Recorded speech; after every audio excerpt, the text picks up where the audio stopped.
ہم نے انسان کو مشقت ہی میں پیدا کیا. یہ مشقت ہر انسان کا مقدر ہے.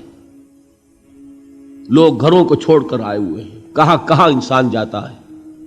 یہ اس دنیا میں محنت اور مشقت. ہاں ایک مغالطہ ہو جاتا ہے کہ شاید یہ محلوں میں رہنے والے جو ہیں انہیں کوئی مشقت نہیں, انہیں کوئی دکھ نہیں. حالانکہ حقیقت یہ نہیں ہے. جو جتنا امیر ہے آپ دیکھیں گے اس کی جسمانی مشقت کم ہے, ذہنی کوفت زیادہ ہے. ٹرینکولائزرز کی انہیں ضرورت پڑتی ہے, انہیں سیڈیٹیوز چاہیے. خواب آور دوائیں مزدور کو نہیں کبھی ضرورت پڑے گی. وہ 8 گھنٹے کی محنت کرنے کے بعد احساس ہوتا ہے کہ وہ صبح ہی کی خبر لے گا. اور یہ وہ لوگ ہیں کہ جن کو ہپنوٹکس, خواب آور دوائیاں, سیڈیٹیوز, مسکن ادویات, یہ سارا لبنیم اور یہ ویلیم اور یہ فلاں اور یہ فلاں, یہ کن کے ہاں جاتے ہیں. ذہنی سکون اور اطمینان انسان کو حاصل نہیں. کسی کی جسمانی مشقت ہے, کسی کی ذہنی مشقت ہے. میں آپ کو یاد دلانا چاہتا ہوں مہاتما گوتم بدھ کا معاملہ. 30 برس کی عمر میں کپل وستو کا شہزادہ محل کو چھوڑ کر نکل گیا. جوان بیوی کو سوتا ہوا چھوڑ کر گیا. شیر خوار بچے کو چھوڑ کر گیا. راجدھانی میں رہنے والا محل کا باسی, جسے یہ معلوم ہے کہ باپ کے بعد مجھے یہ سلطنت ملنے والی ہے, کیوں گیا؟ کبھی کبھی آپ نے سوچا؟ اس نے انسان کے غم اور دکھ کا مشاہدہ کیا. اس نے دیکھا کوئی اندھا ہے, ٹھوکر کھا کر گر رہا ہے.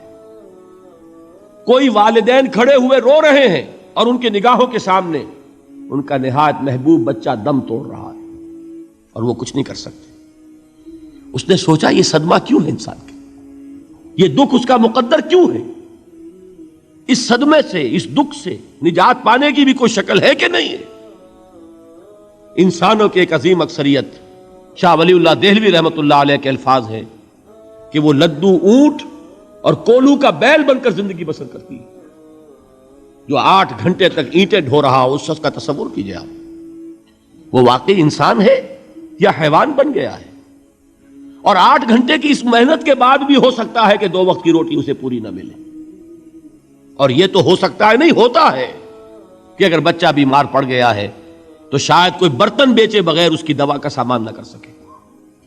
ایسا شخص کتنے بوجھوں تلا دبا ہوا ہے, کتنی مشقت کے اندر پسا ہوا ہے.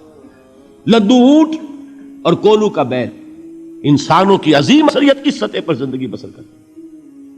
لیکن آپ کو معلوم ہے کہ کولو کے بیل کے لیے مشقت ہی مشقت ہے, اس کے احساسات یہ نہیں ہیں جو کہ ان سے انسان کو جو صدمہ پہنچتا ہے. ایک بیل کو اس سے کوئی غرض نہیں کہ اس کا کوئی بچہ بھی تھا کہ نہیں تھا, اس کو کوئی بخار ہوا ہے یا کیا ہوا ہے. اس صدمے سے وہ بیل بچا ہوا ہے. گھوڑے کو کوئی پتہ نہیں کہ میرا بھی کوئی اولاد میری ہے یا نہیں ہے, اور مجھے اس کا کوئی صدمہ ہے یا دکھ ہے, کوئی پتہ نہیں.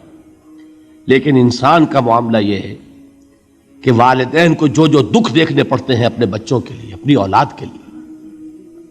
رات کی نیند ہے حرام ہے اس لیے کہ بچہ بخار میں تپ رہا ہے یا درد سے تڑپ رہا ہے, لہذا نہ ماں سو سکتی ہے نہ باپ سو سکتا ہے.